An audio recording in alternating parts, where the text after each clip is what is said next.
मुझको कर्मों के ऊपर बोलने के लिए बोला गया है बहुत हॉट टॉपिक। और कर्मों पे तो जितना मर्जी बुलवा लीजिए, ज्ञान का भंडार है मेरे पास नहीं, बाकी लोगों के पास। और सभी लोग अपना अपना कार्य कर रहे हैं।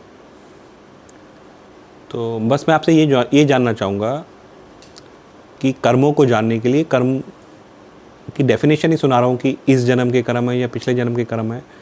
बस मैं ये जानना चाहता हूँ, क्या आप सब सुखी हैं, सब खुश हैं, सबको जो रिलेशनशिप मिले थे आप उन सब से खुश हैं, जो आपके दोस्त यार थे आप उनके साथ पार्टी करते हैं वो सब खुश हैं, कोई आपसे जेलसी नहीं करता है, किसी से लड़ाई झगड़ा नहीं होता है, कोई आपको धोखा नहीं देता है, कोई भी आपको बुरी आदतें नहीं हैं, ना सिगरेट पीते हैं, ना शराब पीते हैं, ना पराई स्त्रियों के पास जाते हैं, ना आपको लगता है कि आपका लक ख़राब है, ना आपको नींद भी बहुत अच्छी आती है, और ऐसा फील नहीं होता कि आप कहीं पे स्टक्ड हो, कोई काम नया शुरू करने जाते हो तो उसमें रोड़े आते हैं।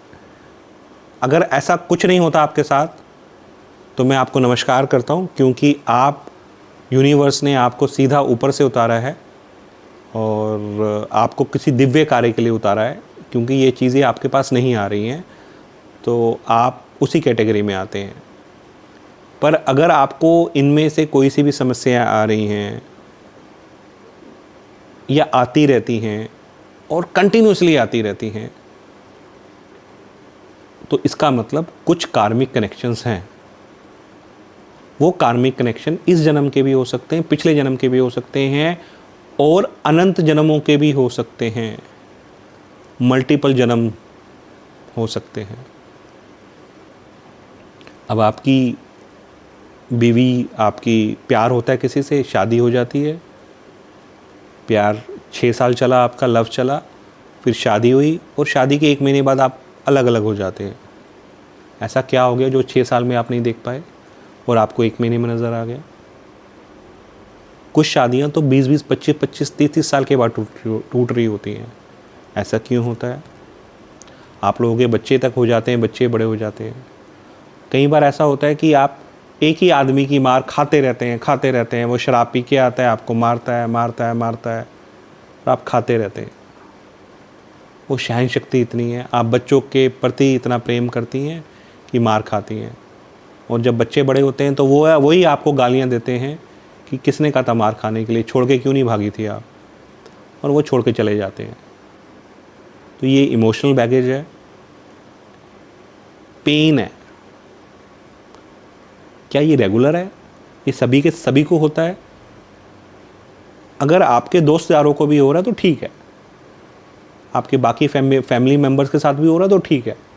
हमें बड़ी आराम मिलता है कि अच्छा मैं अकेला नहीं हूँ। अगर आपका कहीं पैसा डूब जाए, किसी ने चोरी कर ले और आपको मालूम चले यार उसी आदमी ने उसकी भी चोरी कर ली, तो आपको आराम मिलता है, यार मैं अकेला नहीं था, उसका भी डूब गया ना, शांति मिल जाती है कि इस नाव में मैं अकेला नहीं डूबा, और भी लोग डूबे। बट कई बार तो कुछ लोग सिर्फ आप ही को आते हैं और आपको धोखा देके चले जाते हैं। कुछ लोग तो सिर्फ मिनट्स के लिए आएंगे, कुछ समय के लिए आएंगे और धोखा देके चले जाएंगे। तो ये क्या है? आप बोलते हो यार वो मेरी ज़िंदगी में आया है क्यों, और उसने ऐसा धोखा कैसे दे दिया?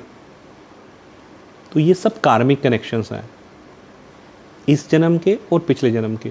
यूजुअली ये पिछले जन्मों के ही होते हैं, पिछले जन्मों से ही आते हैं, इस जन्म में नहीं। इस जन्म के तो हम लोग रेगुलर झेल ही रहे होते हैं। अब आप बोल सकते हो कि ये हमारे साथ क्यों होता है, ये कार्मिक कनेक्शंस क्यों होते हैं, वो लड़की क्यों आई हमारी ज़िंदगी में मुझे पेन देने के लिए? मैं कहता हूँ पेन देने नहीं आई आपको एक लेवल आगे बढ़ाने के लिए आई थी वो, क्योंकि उसने आपको पेन दिया। आप पेन दिया तो आप में कुछ चेंजेस आए। आप पहले नॉन वेज खाते थे, आपने नॉन वेज खाना छोड़ दिया। आप शराब पीते थे, शराब पीना छोड़ दिया, क्योंकि आप उसको पाना चाहते थे। हो सकता है उसने आपको ईश्वर की तरफ प्रेरित किया हो, क्योंकि हो सकता है कि आप किसी और धर्म के हो, किसी और धर्म के हो, उसने कहा कि आप इस धर्म को पालन कीजिए, तो उसने आपको एक ट्रैक से निकाल के दूसरे ट्रैक पर रख दिया। पर वो चली गई उसके बाद। अब क्या करें, क्या करें, ये तो बहुत गड़बड़ हो गई। उसने अपना काम किया, आगे बढ़ गई। अब आप इस जर्क को ले सकते हैं, या तो आप दर्द में निकाल दीजिए अपना पूरा का पूरा समय कि उस लड़की ने मुझे धोखा दिया, और आप उसको जितना मर्जी कोस लीजिए, या आप उसकी उस चीज़ को देखिए कि अगर वो नहीं मिली होती तो मेरे लिए एक जीवन में एक नया दृश्य नहीं मिला होता, एक नया एहसास नहीं मिला होता। अब ये जो कर्म है ये बार बार आते हैं। अब जैसे मैंने एनर्जीज़ के बारे में बोला, तो दो तरह की एनर्जीज़, अच्छी और बुरी। अब आप लोगों को पेन तो याद रहता है कि उस आदमी ने मुझे ख़राब कर दिया, बट कई बार आपके साथ ऐसा नहीं हुआ कि कोई आदमी आपको मिला और उसने क्या किया, वो आपके लिए ज़िंदगी में आधे घंटे के लिए आया, 1 घंटे के लिए आया, बट कोई खुशी दे के चला गया। कहीं आप बोलते हो कि यार मेरी टिकट बुक हो जाए ट्रेन में, कोई आता है वो कहता है ये ट्रेन में टिकट बुक होगी, चले जाइए आप। ये छोटे छोटे चमत्कार हो रहे होते हैं, वो लोग आते हैं और अपना काम करके चले जाते हैं, बट हम उनको याद नहीं रखते, हम सिर्फ अपने पेन को याद करते हैं जो हमारे साथ कंटिन्यूस है, क्योंकि over a period of time है। अब सबसे ज़्यादा पेन कहाँ से मिलता है? क्या जिससे आप सब्जी लेने गए हो, क्या वो आपको पेन दे सकता है? क्यों नहीं दे सकता? अगर आप बोलो जी 50 रुपए की चीज़ है 60 रुपए में दे दी, तो आप कितनी देर याद रखते हो? 15 मिनट, 10 मिनट। आप ये बोलोगे यार उसने मुझे बेवकूफ़ बना दिया, पर दूसरा बंदा बोलेगा नहीं, उसकी सब्जी और 50 रुपए वाले की सब्जी में क्वालिटी में फ़र्क है, तो आप खुश हो जाएंगे। क्या आपको ऑटो वाला बेवकूफ़ बना सकता है? बना देता है, 50 की जगह 100 रुपये ले लेता है। क्या आप उसको कोसते हो, गालियाँ देते हो और हमेशा गालियाँ देते रहते हो कि पिछली टाइम जब मैं मेट्रो में गया था 11 जनवरी को, तो मुझे एक ऑटो वालों ने 50 की जगह 100 रुपये लिए थे? क्या आप याद रखते हैं? नहीं। सबसे ज़्यादा पेन कहाँ से आता है? क्लोज्ड वन से, जो आपके घर के आसपास रहते हैं। आपकी वाइफ, आपके फादर, आपकी मदर, आपकी सिस्टर, आपके ब्रदर, आपका क्लोज दोस्त, आपकी बीवी, आपकी गर्लफ्रेंड, ये आपको पेन देते हैं, और ये पेन आप कैरी ऑन करते हो कहीं साथ। हमारे पास केसेस आते हैं, लोग डाइवोर्स का केस लेके आते हैं कि इसने मुझे 20 साल पहले ये बोला था। अब वही चीज़ें उसको याद दिला रहा होता है वो बार बार कि 20 साल पहले इसने मेरी मम्मी की बेइज्जती करी थी, अब ये दोबारा कर सकती है। उसने वो पेन को 20 साल से कैरी ऑन कर रहा है। तो आप समझने की कोशिश कर रहे हैं मैं क्या चाह रहा हूँ, कि सबसे ज़्यादा पेन जो हमको मिलता है वो हमारे घर वालों से मिलता है, मतलब क्लोज रिलेशनशिप से मिलता है। घर वालों की बात नहीं, क्लोज रिलेशनशिप से बनता है। कई बार इसमें आपके ऑफिस के लोग इंक्लूड हो जाते हैं, आपका बॉस इंक्लूड हो जाता है, आपका कुलीग इंक्लूड हो जाता है। उनको आप चेंज नहीं कर सकते हो, बॉस को भी चेंज नहीं कर पाते हो, बॉस भी आपको बड़ी सारी चीज़ें देता है, बहुत सारे पेन देता है। अब हम क्या करें, क्या कर सकते हैं? हमें उससे क्या क्या होता है? हमें गुस्सा आता है, डर की फीलिंग आती है, इरिटेशन होती है, ईर्ष्या हो जाती है, उससे बदला लेने की भावना पैदा हो जाती है। तो ये क्या किया, एक गलती से वो एनर्जी क्रिएशन होना शुरू हो गया जो नेगेटिव एनर्जीज थी, और हम लोग उसको टेक ओवर या अपने ऊपर ले लेते हैं और उससे लड़ाई नहीं करते हैं या उसको हम हटाने की कोशिश नहीं करते हैं, बस उसके साथ कैरी ऑन करना शुरू कर देते हैं। अगर हम लोग उन कर्मों को ढूंढना शुरू करें, कर्मों को नहीं, समस्याओं को, कि आपकी समस्याएं कौन सी अनरिजॉल्व्ड हैं, तो हम एक एक समस्या का कर्म को ढूंढ के निकाल के रेक्टिफाई कर सकते हैं। कुछ लोगों को नॉनवेज खाने की बड़ी गंदी आदत होती है, सारी चीज़ें खाती हैं, घर में और लोग नहीं खाते, वो खाते हैं कि उनको अंदर से फीलिंग आती है। उन्हें कई बार अपने घर वालों में से पापा को देख के बहुत गुस्सा आता है।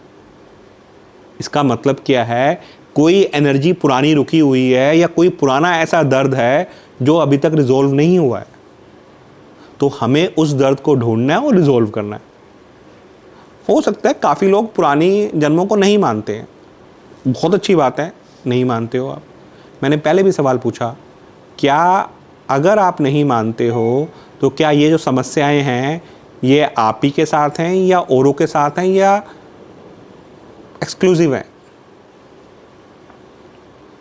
भाई अगर आपके साथ कोई भी समस्या नहीं है तो बहुत अच्छी बात है। ये समस्याएं तो सभी के साथ हैं और सभी के सब अलग अलग कर रहे हैं। दो भाई होते हैं तो दो भाइयों में से एक भाई अच्छा रहता है, एक भाई अलग निकल जाता है। क्यों भाई? आप तो एक ही माँ से पैदा हुए थे, संस्कार भी एक ही मिले, एक ही स्कूल में पैदा हुए, बट सबने अपना बैगेज अलग अलग लेके आए हैं। एक्चुअली में ये बैगेज है। अब ये बैगेज के अंदर दो तरह की एनर्जीज होती हैं, एक पेन की और एक हैप्पीनेस की, जैसे मैंने पहले भी बताया। अब आप बैगेज तो लेके आ गए, हैप्पीनेस की एनर्जीज तो आपको याद ही नहीं रही, पर जब जब पेन आना शुरू हुआ समझ में आना शुरू हो गया। अब आपका एक्सीडेंट क्यों होता है बार बार? आपकी बार बार टांग पे ही क्यों चोट लगती है? कई कई बार किसी के सिर्फ सर पे चोट लगती है। कई बार कुछ लोग बोलते हैं कि यार हमारे ना छाती में दर्द रहता है। इसका मतलब कहीं ना कहीं कोई चीज की समस्या है। वो समस्या सिर्फ कर्मों की है। हम उसको ढूंढ के निकाल के रेक्टिफाई कर सकते हैं। कैसे करें? ढूंढे कैसे? यूनिवर्स ने बहुत सारी टेक्निक्स बताई हैं कि आप अपने कर्मों को ढूंढ सकते हो, उनसे रिलीज हो सकते हो। पर रिलीज कैसे होंगे? हैप्पीनेस तो एज इट इज आएगी, उसके लिए तो कोई इशू नहीं है। हमें पेन रिमूव करने, एक्चुअली में यूनिवर्स ने हमको भेजा ही इसलिए कि अपनी इन गलतियों को रेक्टिफाई कर लीजिए आप। अब हमें रेक्टिफाई का मौका मिल रहा है। रेक्टिफिकेशन के दो ही तरीके होते हैं, या तो हाथ जोड़ के माफ़ी मांग लीजिए या यूनिवर्स से प्रेयर कर लीजिए। और हम लोग कहते हैं कि दोनों काम करो।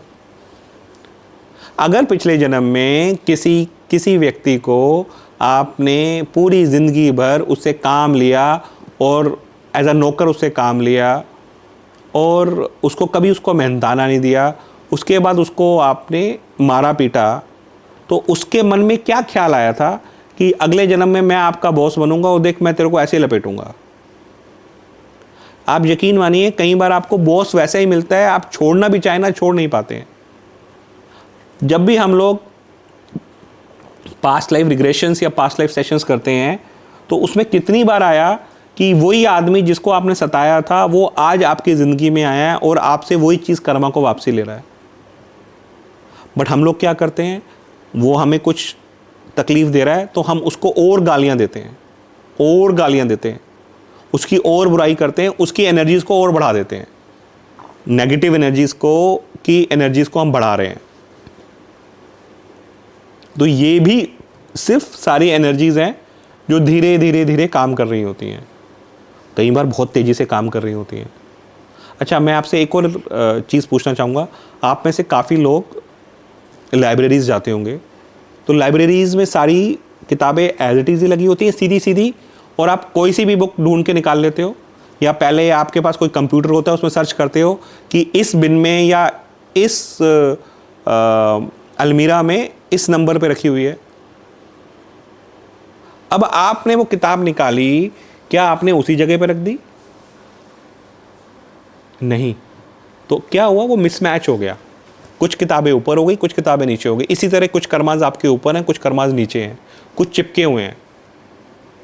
यूनिवर्स के पास सिर्फ दो ही एनर्जीज है, मैं आप फिर बता रहा हूं, पेन की और हैप्पीनेस की। अब आपको ठीक करना है तो क्या जरूरी है कि आज से 6 जन्म पहले आपने अगर किसी के दांत तोड़े थे तो वो आदमी आएगा और आपके दांत तोड़ेगा? नहीं। जब आपने उसके दांत तोड़े थे तो उसको पेन हुआ था, उसने पेन की एनर्जी रिलीज करी थी, गुस्से की एनर्जी रिलीज करी थी, उसने बदले की एनर्जी रिलीज करी थी। तो इस बार भी कोई ना कोई आदमी आएगा, क्योंकि हो सकता है उसकी मुक्ति हो चुकी हो, बट वो कर्मा पेंडिंग पड़ा है, वो एनर्जीज सिस्टम में है। तो वो कोई आएगा, आपके दांत नहीं तोड़ेगा, हो सकता है आपकी हड्डी तोड़ दे, आपको उतना ही पेन मिलेगा। अभी रिसेंटली एक एग्जांपल हुआ, एक लड़की थी, उसको चोट लग गई। वो रेगुलर क्लाइंट है, वो हम उसका कई बार सेशंस लेते हैं, काफ़ी हाई अच्छी सोल है वो। तो उसको पैर में चोट लग गई, उसने कहा कि उसके लिगामेंट्स टूट गए हैं और डॉक्टर ने बोला 5 लाख रुपए खर्च करेंगे। She belongs to a lower middle class family, तो उसके पास पैसे नहीं थे। तो बस मैंने इतना ही पूछा, मैंने कहा जस्ट वेट एंड वॉच, इसके पीछे कुछ रीज़न होगा, चल देखते हैं। तो मैंने देखना शुरू किया तो सामने आया कि उसकी एक फ्रेंड है जिसको उसने झूले से धक्का दिया था आज से 4 जन्म पहले। अब उस जो लड़की का नाम आया कि वो लड़की को धक्का दिया था और जो गिर गई थी उसको पैरों में चोट लग गई थी, वो वाला कर्मा एज इट इज हुआ है, बट लड़की को कोई नहीं है, पर वो कर्मा क्लियर हुआ है। अब 4 जन्म पहले जिस लड़की का नाम आया ना, इट वॉज शॉकिंग था कि इस जन्म में वो उसकी बेस्ट फ्रेंड है और उससे वो दुबई रहती है और ये इंडिया रहती है और वो उसकी स्कूल फ्रेंड है। और जब हमने उसको बोला माफ़ीनामा मांगे और हमने कुछ और वो किया, उसको सिर्फ ये बोला कि प्रेयर्स करती रहे और ईश्वर से रिक्वेस्ट करती रहे ये कर्मा रिलीज़ हो जाए। उसने उस लड़की को कॉल करके बोला कि मैंने गलती से आपको धक्का दिया था, I am really very sorry. आप यकीन मानिए 30 दिन के बाद जो उसका ऑपरेशन होना था, शी वॉज फाइन, वो अपने सारे काम कर रही थी, वो ट्रैकिंग कर रही थी, वो बाहर घूम रही थी, शादियों में जा रही थी, है ना। तो कितनी अजीब सी चीज़ है कि सिर्फ एक माफ़ीनामा और प्रेयर से वो लड़की ठीक हो गई। कर्मा, मैं आपको सिर्फ कर्मा बता रहा हूँ, ऐसे हजारों कर्माज होते हैं। कई बार कर्मा किसी और युग का आता है, कई बार वो द्वापर युग का निकल के आता है, कई बार त्रेता युग का निकल के आता है, कई बार कल युग का ही होता है। कल युग के तो हजारों कर्माज होते हैं। तो हम लोग जब एक एक कर्मा को ढूंढना शुरू करते हैं तो हमारे पास कुछ ना कुछ चीज़ निकल के आनी शुरू हो जाती है।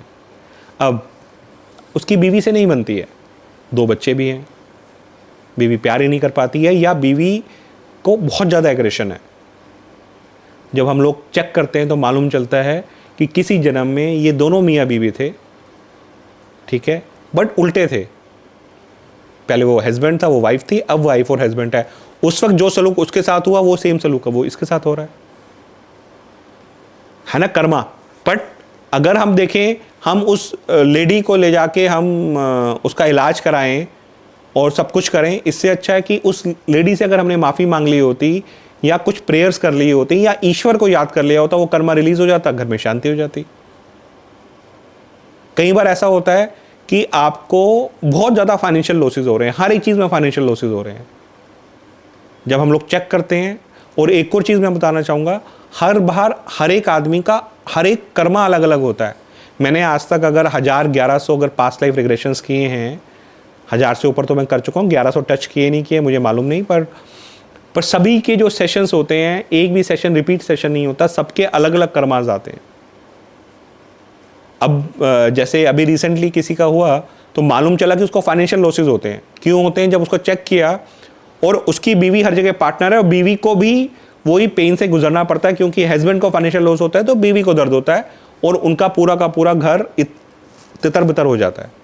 वो दोबारा उठते हैं, फिर दोबारा फाइनेंशियल लॉस हो जाता है।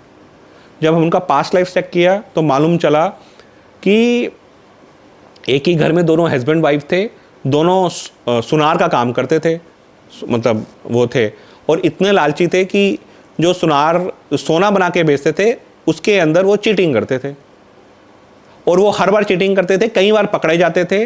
जब भी पकड़े जाते थे तो वो पुलिस को पैसा खिला के कहीं और दूसरी जगह काम करना शुरू कर देते थे।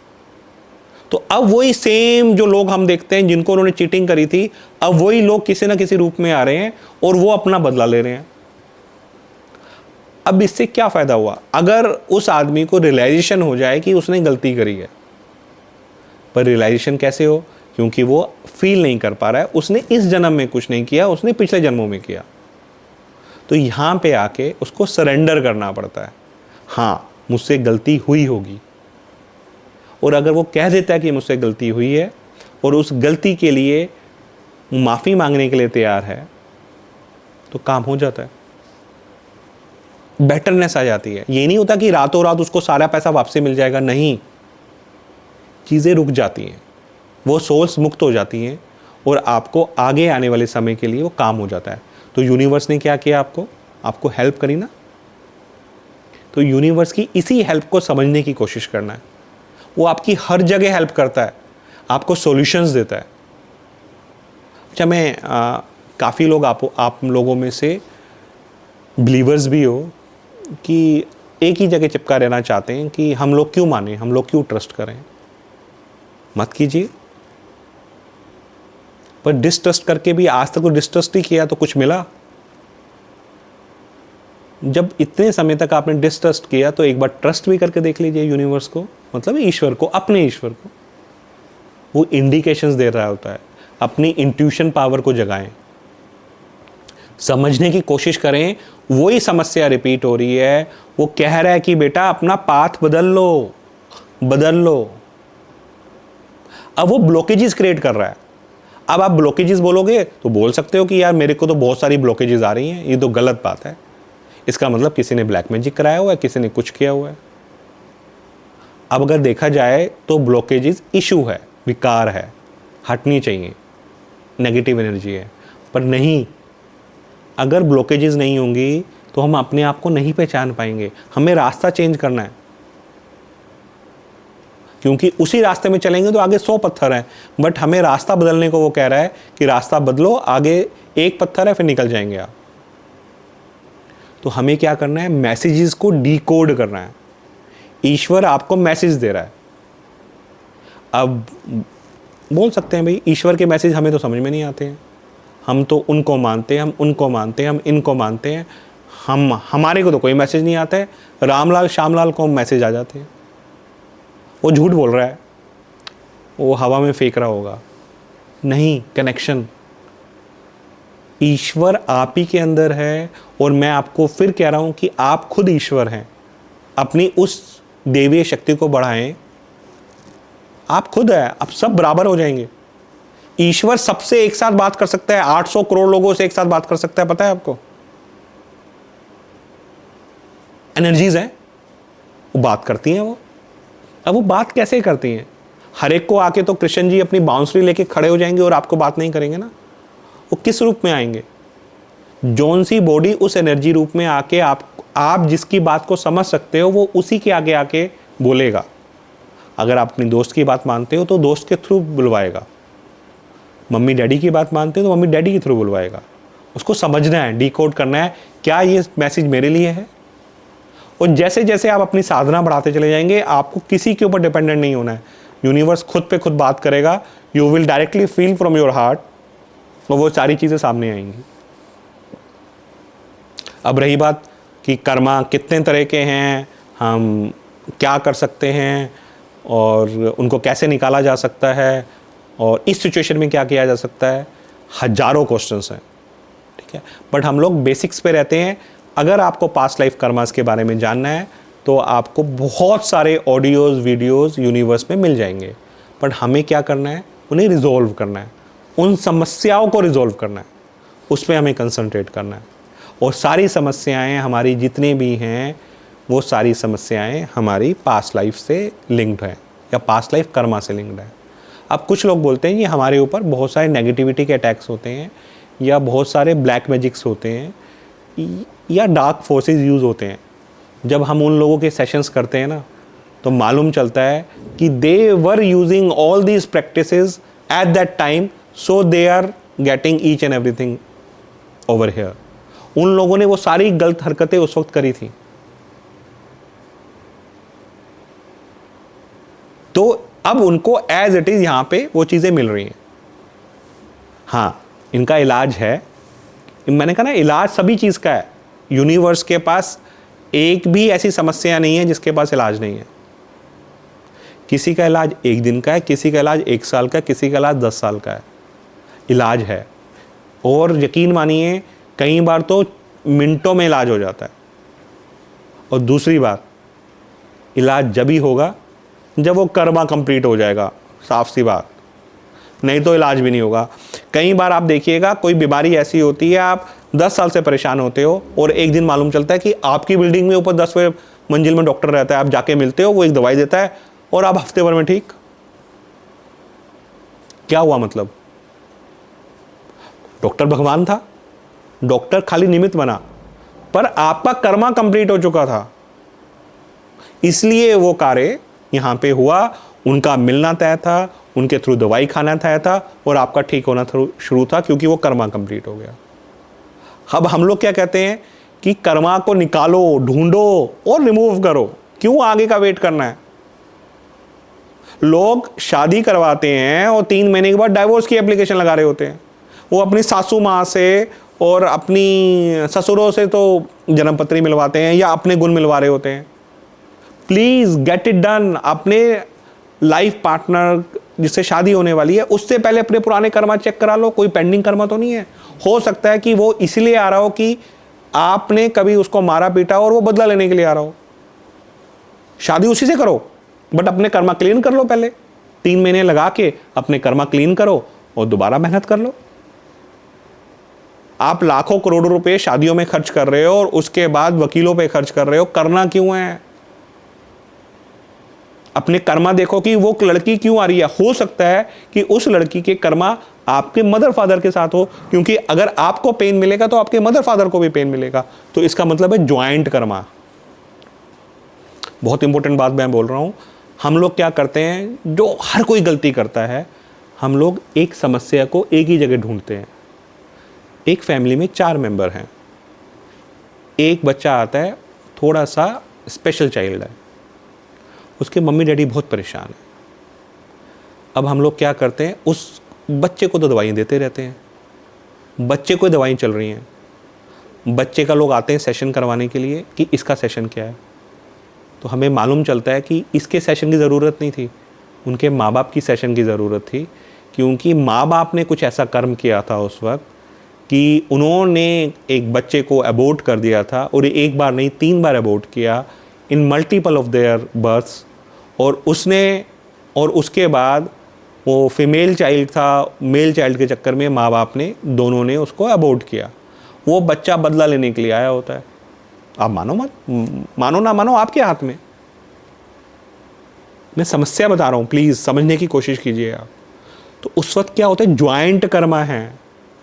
जब तक माँ, अब मैं उस बच्चे को क्या बोलूँ कि माफ़ी मांग ले और मंत्र जाप कर ले, क्या वो कर सकता है? नहीं कर सकता है। फिर उसके लिए पूजा रख लो, पूजा करो। बड़े बड़े पंडित पूजा करा रहे हैं उसकी। इसलिए कहता हूं मार्केट में बहुत सारे लोग हैं, आप इस चीज़ को चेक करवाएं, अपने सेशंस को चेक करवाएं, अपने रिलेशनशिप को चेक करें। और बहुत लोग हैं जो पैसा लेते हैं। पैसा भी एक विजिबल है, क्योंकि आप समझिए, अगर कोई आपसे एडवाइजरी चार्ज नहीं ले रहा है तो वो आपका कर्मा अपने ऊपर ले रहा है। इसे एनर्जी एक्सचेंज कहते हैं। इसलिए तो कहा जाता है कि हम भी अगर कोई काम फ्री में करेंगे तो उसका भी कर्मा हमारे ऊपर आ जाएगा। डॉक्टर है ना, फ्री में इलाज क्यों करें? सामने वाले की कर्मा अपने ऊपर क्यों लें? आप समझिए, ज्वाइंट कर्मा को समझाने की कोशिश कर रहा हूं मैं आपको। एक बंदा, उसके माँ बाप इन्वॉल्व। अब सेम चीज़ और जगह ढूंढ लो आप। वाइफ के साथ है, अपने भाई के साथ है, भाई के साथ कभी बनी नहीं, भाई ने आपकी प्रॉपर्टी में बोल दिया कि ये मेरा हिस्सा है, फर्जी साइन करके उसने पूरी की प्रॉपर्टी अंदर कर ली। आपने भाई के ऊपर केस कर दिया, भाई ने आपके ऊपर केस कर दिया, और किसी दिन आपको उसने जेल में डलवा दिया। अब बोले, माँ बाप तो वही थे, माँ बाप की क्या गलती? बोले, माँ बाप की क्या गलती? और माँ बाप आखिरी तक, उनका 2 ही बच्चे मेरे, मैंने इतना बड़ा एम्पायर खड़ा किया, वो लड़ लड़ के मर गए यार। वो जाते हुए क्या क्या एनर्जी जनरेट करके गए। फिर हर जगह एनर्जी जनरेट हो रही है। अब वो एनर्जी जो जनरेट होती है वो एक्यूमुलेट होती है जी। मतलब आपके नाम का जार रखा हुआ है, ये रहा, उसमें सब इकट्ठा होता जा रहा है। अच्छा, उसके साथ छोटे छोटे जार भी हैं, क्योंकि वो एनर्जीज आपकी अकेले की नहीं है ना, आपके भाई बंधुओं की है, दोस्त यारों के, वो भी इकट्ठे हो गए। आप लेके आए थे 1 जार और इकट्ठे कर लिए 12 जार। तो क्या आपकी सोल का एवोल्यूशन होगा? क्या सोल हायर रेल में जाएगी? नहीं, वो तो नीचे के रेल में आ गई। अच्छा, कई लोगों को होता है कि उनको कुत्तों से बहुत प्यार होता है। एक एग्जाम्पल, जानवरों से प्यार होता है, मैंने गलत वर्ड यूज़ किया।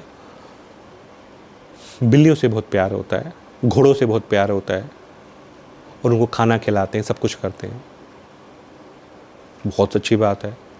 और वो बहुत ज़्यादा एनिमल लवर भी होते हैं। कई बार उनको वही जानवर काट भी लेता है। अगर हम देखते हैं उन्हें कोई बीमारी भी होती है, तो अगर हम बोलते हैं कि आपने किसी जन्म में गलत किया था जानवरों के साथ, तो वो मानने को राजी नहीं होता। नहीं, मैं तो बहुत प्यार करता हूँ, रोज़ एक रोटी खिलाता हूँ कुत्ते को, मंगलवार को तो शनिवार को तो मैं काले कुत्ते ढूंढ के खिलाता हूँ, बुधवार को तो मैं गाय को खाना खिलाता हूँ, मैं तो बहुत प्यारा हूँ। फिर क्यों बीमारी हो गई? और हम कह रहे हैं कि बीमारी आपकी किसी पर्पज़ से हुई है। जब हम लोग देखते हैं तो मालूम चलता है कि उसने कई जन्मों में सिर्फ उन्होंने जानवरों को अपने शौक के लिए मारा था। अब उसने क्या किया, यूनिवर्स जब वो सोल रिलीज हुई तो यूनिवर्स ने दिखाया तो उन्हें कितने जानवरों को मारा है। तो उसने क्या बोला कि अब मैं जाके जानवरों की सेवा करूंगा, उनसे प्यार करूंगा। बट कुछ जानवरों को उसने ऐसा मारा था कि उन्होंने वो बीमारी दे दी। अब बताएं, आप यूनिवर्स का खेल देखिए कि सोल ने जाके माफ़ी मांगी। उसने कहा कि जाओ लोगों की उन्हीं कुत्ते और बिल्लियों की सेवा करो आप लोग जिनको आपने मारा है। तो सोल अपने आप को इवॉल्व होना चाह रही थी ना, गलती करी उसने, गलती की रेक्टिफिकेशन के लिए वो आई है। अब वो गलती रेक्टिफिकेशन कर रही है, उस वक्त उसको और कुछ भी करना है, हो सकता है 2 जानवर की जगह उसको 10 जानवरों की सेवा करनी है। बस यूनिवर्स ने हमको ये दिखाया कि इसकी ये गलती थी, इसने इसके अलावा भी 2 जानवरों को और मारा था, उनकी माफ़ी मांग लो। माफ़ी मांग ली, काम हो गया। एक और चीज़ बहुत इंपॉर्टेंट है कि कुछ सोल्स एक स्पेशल मकसद से आती हैं, वो एक साथ बहुत सारे कर्मास ले आती हैं। फिर मैंने बताया था कि पेन की एनर्जीज़ है या हैप्पीनेस की एनर्जीज़ है। तो यूनिवर्स ने क्या कि सारी पेन की एनर्जीज इकट्ठी करी, उसको दे दिया। उसको कैंसर हो गया, कोई बीमारी हो गई, वो पड़ा हुआ है। कुछ लोग अपने आप चूज़ करते हैं कि हमको ये बीमारी अभी हो, इस जन्म में हो, मतलब इस टाइम पीरियड में हो या अगले टाइम पीरियड में हो या मरने के टाइम पे हो या 50 साल के बाद हो। इसका क्या मतलब हुआ? सोल ने खुद सेलेक्ट किया कि मेरे को ये प्रॉब्लम इस वक्त हो ताकि मैं सबसे ज़्यादा पेन सह सकूं। पर वो क्या करता है, वो उन सभी डॉक्टरों को, उन सभी वैद्यों को, अपने घर वालों को, अपनी टेंशन्स को गालियां देता रहता है कि इनकी वजह से मैं कैंसर हुआ, मैं तो सारी ज़िंदगी इनके लिए करता रह गया, बाद में मैं मर गया, इन्होंने मुझे कुछ नहीं किया। तो वो सोल इवॉल्व थोड़ा हुई। तो हमको सोल लेवल पे बहुत काम करना है, अपने कर्मों पे काम करना है। और एक और चीज़ है, यूनिवर्स ने कुछ समय से, कुछ सालों से ये सारी चीज़ें धरती पे उतार दी हैं जिससे आप अपने कर्मों को पहचान सकें। बहुत सारी आकाशिक रीडिंग होती है, पास्ट लाइफ रिग्रेशंस हैं, लोग जन्म पत्रियाँ देखते हैं। तो जन्म पत्री भी क्या है, आपका पास्ट जो दिखा रहा है ना, वो हॉरोस्कोप देखते हैं तो वो कहता है कि आपको इसमें पितृ दोष था, इसमें मंगल के अंदर शनि लगा हुआ है, शनि में बुध है, तो उसकी वजह ये समस्या आ जाएंगी। तो इनडायरेक्टली वे से जो आपने कर्मा डिज़ाइन किया था, जो आपने इश्यूज़ लेके आए थे, वो सारी चीज़ें छप गई। अब लोग न्यूमरोलॉजी बोलते हैं आपको। आप यकीन मानिए, जब कर्मा रिजॉल्व होने वाला होगा उससे पहले सॉल्यूशन मिल जाएगा। उससे पहले आपको कोई ना कोई मोती बता देगा, कोई आपको कोई पुखराज बता देगा, कोई नीलम बता देगा, और नीलम रिएक्ट भी कर जाएगा और आपका काम भी बन जाएगा। अब आप देखिए, कई बार वही पंडित जिससे आपने जन्मपत्री मिलवाई होती है, शादी करी होती है, 3 महीने के बाद जाएंगे, वो बोलेगा मैंने तो जन्मपत्री देखी नहीं, ये ग्रह कैसे हो गया। तो कुछ भी चीज़ चलता नहीं है, बस मेरा कहने का मतलब यही है। और आप कर्मों की जो एनर्जीज़ हैं, जिसमें मैंने वही कहा कि दर्द आता है, जो पेन निकल के आता है, गुस्सा निकल के आता है, डर की एनर्जीज, डर भाई, आप एक बच्चा पैदा ही डर के कारण होता है। उसको हर एक चीज़ से डर लगता है, अंधेरे से भी डर लगता है, बाहर जाने से भी डर लगता है। वो क्यों होता है? पैदाइशी डर आया ना साथ में लेके। अब जाके चेक करते हैं, मालूम चलता है कि जब उसकी डेथ हुई थी तो उसके घर में किसी ने डाका डाला था और अंधेरे में वो पलंग के नीचे दब के रह गया था, और वो वहीं पे घुट घुट के अलमारी में बंद हो गया और उसकी डेथ हो गई। तो डर बैठ गया। सॉल्यूशन है, मैं सॉल्यूशन की बात नहीं कर रहा अभी, हर एक चीज़ का सॉल्यूशन है, बट पहले हमें प्रॉब्लम तो समझ में आए। क्या डॉक्टर के पास जाते हो और डॉक्टर कहता है कि आपके किडनी में स्टोन है, तो वो किडनी से स्टोन निकालता है, जाके आपकी नाक से स्टोन निकालता है या आपके हार्ट से स्टोन निकालता है? पहले स्कैनिंग करता है, एक्सरे लेता है ना। अब तो इतनी एमआरआई लेता है, दूसरी चीज़ें लेता है। यूनिवर्स ने ये सारी चीज़ें काफ़ी सारे लोगों को एज अ गिफ्ट दे दी है, जिसमें से आप कह सकते हो हम भी लोग हैं कि हमको भी एक स्पेशल गिफ्ट मिल गया कि हम लोगों को पहचान सकते हैं, समझ सकते हैं, उनके पुराने कर्मास को देख सकते हैं या कुछ आइडिया ले सकते हैं और हम कोई सॉल्यूशन दे सकते हैं। तो डॉक्टर भी कभी जब तक स्कैन, एक्सरे, एमआरआई नहीं कर लेता तब तक वो सॉल्यूशन नहीं देता है, तब तक वो ऑपरेशन भी नहीं करता है। तो मैं यही कह रहा हूँ कि जैसे आप अपनी बॉडी की स्कैनिंग करा रहे हो, उन प्रॉब्लम्स की स्कैनिंग करा रहे हो, तो उस प्रॉब्लम के पीछे की जो समस्या है, जो कर्मा है, उसकी स्कैनिंग कराओ और उसको रिमूव कराओ और अपनी ज़िंदगी को मज़े में जियो, हंसते हंसते जियो, अच्छा बोलो, अच्छा खाओ, अच्छा पियो। क्योंकि जो कर्मा बनते हैं वो कर्सिस से बनते हैं। कर्सिस मतलब कोई आपको कुछ बोल रहा है, कुछ नेगेटिव बोल रहा है आपके लिए, दुख से बोल रहा है, उसके मन से दुख निकल रहा है। तो हमें उन कर्सिस को ख़त्म करना है। और कर्सिस ऐसा नहीं है कि सिर्फ आदमियों के लगते हैं या सिर्फ साधु महात्माओं के लगते थे। एक आम आदमी के भी लगते हैं जो दिल से निकलते हैं, एक पशु पक्षी के भी लगते हैं, इवन प्लांट्स के भी कर्सिस निकलते हैं। हमने कई बार ऐसा देखा कि कुछ को कुछ प्लांट से एलर्जी होती है, उससे रिलेटेड कुछ एलर्जी होती है। जब हमने देखा तो उसने उस पेड़ को बहुत बुरी तरीके से जलाया था, जिंदा पेड़ को, उसने कर्स दे रखा था। तो मेरे हिसाब से आप लोगों को बेसिक चीज़ समझ में आई होगी कि कर्मा क्या होते हैं और कर्मा की समस्या को हम लोग रिजोल्व कर सकते हैं या नहीं कर सकते हैं, और कर्मा को हमें सीरियसली लेना चाहिए या नहीं लेना चाहिए। और जो लोग समझते हैं, जिनके धर्म उसको अप्रूव करते हैं, और जो लोग नहीं भी मानते हैं ना, कृपया करके अपने आप को रिवाइंड करें और आउट ऑफ द बॉक्स सोचना शुरू करें। मैं किसी धर्म की बात नहीं कर रहा हूँ, किसी भी धर्म की बात नहीं कर रहा हूँ, क्योंकि सबसे बड़ा धर्म तो सिर्फ लव एंड पीस है, और वही आगे काम करेगा, बाकी और कोई चीज़ काम नहीं करेगी। तो अपने कर्मा को देखो, अपने कर्मा को ठीक करो, अपनी सोल को ठीक करो। आपकी सोल ठीक होगी, आप इवॉल्व होगे और टूवर्ड्स वाइट सोल जाओगे। और जिस दिन ये काम हो जाएगा, सतयुग आपके सामने है, क्योंकि सभी को ये काम करना है। ये काम मैंने कर लिया तो मैं आपके सामने बैठा हूँ, मैं आपको लेक्चर ही दे रहा हूँ, आप कह सकते हैं। पर कुछ समय के बाद ये काम आपको भी करना है, आपके पड़ोसी को भी करना है, आपके रिश्तेदारों को भी करना है, अपने आप को क्लीन करना ही करना है। ये बीमारियों से दूर हटना है। बीमारियां होती क्या है? बिल्कुल भी नहीं। बीमारियां हमने ही क्रिएट करी हुई हैं, हम अपने साथ लेके आए हुए हैं। उनको हम कह रहे हैं अब समय आ गया है, अब आप जाएं। कुछ गुस्से में हैं, कुछ नाराज़ होंगे, कुछ प्यार से मान जाएंगे, कुछ माफ़ी से मांग जाएंगे, कुछ प्रेयर से मांग जाएंगे। By each and every mean we can remove this hurdles. हम सारी हर्डल्स रिमूव कर सकते हैं, सारी समस्याएं दूर कर सकते हैं, अगर हमको उस समस्या का असली कारण मालूम चल जाए तो हम लोग सब कुछ ठीक कर सकते हैं। ये है कर्मों की बेसिक सी बात। डिटेल में जाना चाहोगे, एक एक समस्या को पकड़ के हम लोग जितना मर्जी बात कर सकते हैं। इस जन्म के कर्मा, पिछले जन्म के कर्मा, उससे पिछले जन्म के कर्मा, किसी भी कर्मा को हम वो कर सकते हैं, डिफाइन कर सकते हैं। ऐसा नहीं होता। हम लोग जब हर्डल्स को ढूंढते हैं कि उसको कौन हर्डल कर रहा है, उसको काम को कौन रोक रहा है, तो कई बार ऐसा आती है कि उसके एंसेस्टर्स जिनको अभी तक मुक्ति नहीं मिली होती है, वो वेट कर रहे होते हैं कि ये बेटा कुछ काम कर दे। कई बार कुल देवी देवता बहुत इंपॉर्टेंट मैटर करते हैं। आपके गॉडेस बहुत बहुत ज़रूरी होता है। आपने कई बार जाने अनजाने में या जानबूझ के अपने देवी देवताओं को नाराज़ किया होता है, उनके साथ बहुत गलत किया होता है। ऐसा नहीं कि वो आपसे गलत कर रहे हैं, वो कर्मा बंध गया।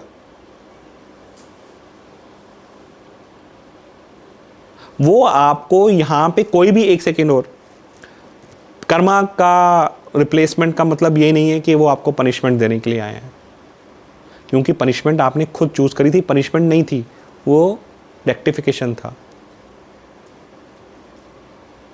आपने खुद चूज किया ना वो, तो पनिशमेंट कैसे कह सकते हो आप? पनिशमेंट नहीं है, बिल्कुल भी नहीं है। अगर आप 12वीं में 2 बार फेल हो गए और आपको हर बार टीचर फेल कर रहा है तो क्या पनिशमेंट दे रहा है? भाई आप जब तक उस लेवल पे नहीं आए जब तो फेल कर रहा है वो आपको ग्रेस नंबर दे सकता है। अब आपके अगर 40 नंबर भी नहीं आ रहे तो ग्रेस नंबर कहां से देगा? 2 नंबर, 4 नंबर, 5 नंबर ग्रेस के दे सकता है। क्या वो 40 के 40 नंबर ग्रेस दे सकता है? इसका मतलब आपने कुछ गलतियां करी हैं और समय आ गया है उन गलतियों को रेक्टिफाई करने का। ढूंढने का काम आपका है। आप उस गलतियों को खुद ढूंढ सकते हो, प्रोफेशनल्स की हेल्प ले सकते हो, पर काम अपने ऊपर करना है। जब पहले आप ठीक होगे फिर आप घर वालों को ठीक करोगे, फिर घर वालों के बाद जब भी तो आप आगे समाज को जाओगे। हमें सतयुग का मतलब क्या है? सतयुग मिशन का मतलब यह है कि हमें पूरे संसार को ठीक करना है, संसार को उस लेवल पे लेके जाना है जहां पे चारों तरफ शांति है। पर वो घर से शुरू होगी, पहले अपने आप को, फिर अपने परिवार को, फिर अपने दोस्तों को, फिर सोसाइटी को। पर someone has to start from somewhere. तो मैं हाथ जोड़ के आप लोगों से रिक्वेस्ट करूंगा कि अपने आप पे थोड़ा काम करें, अपनी समस्याओं पे काम करो, ढूंढने की कोशिश करें और ज्वाइंट कर्मा और इंडिविजुअल कर्मा को समझने की कोशिश करें। जब आप लोग ज्वाइंट कर्मा समझ जाएंगे तो रेजोल्यूशन बहुत फास्ट होगा, बहुत फास्ट होगा। मतलब ऐसा लगता है कि जैसे बहुत बड़ा पहाड़ हमारे दिल से, हमारे माथे से निकल गया। हमारी बॉडी हल्की हो जाती है, रात को नींद बड़ी अच्छी आती है। ये तो सिर्फ मैं कर्मों की बात कर रहा हूँ। अगर वो नेगेटिव एनर्जीज़ और ब्लैक एनर्जीज़ की बात करूँगा या डार्क एनर्जीज़ की बात करूँगा, वो एक अलग चीज़ है। बट हमें कर्मों पे काम करना है, ढूंढने हैं अपने छोटे से छोटा कर्मा।